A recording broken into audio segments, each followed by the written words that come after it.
lands in front of us under a parachute. Dat is natuurlijk voor de toekomst zo straks, dames en heren. We hebben eerst hier Wilbert van de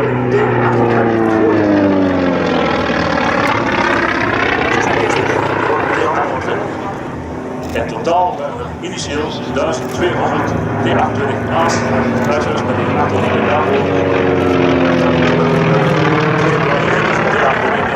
ons vandaag voorgesteld door Chris van den Berg, eigenaar van het toestel zelf.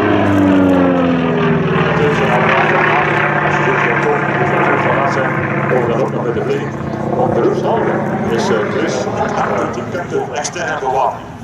Vandaar dat dit toestel kon ingezet worden tijdens de conflicten in Algerije. En vandaar dat hij ook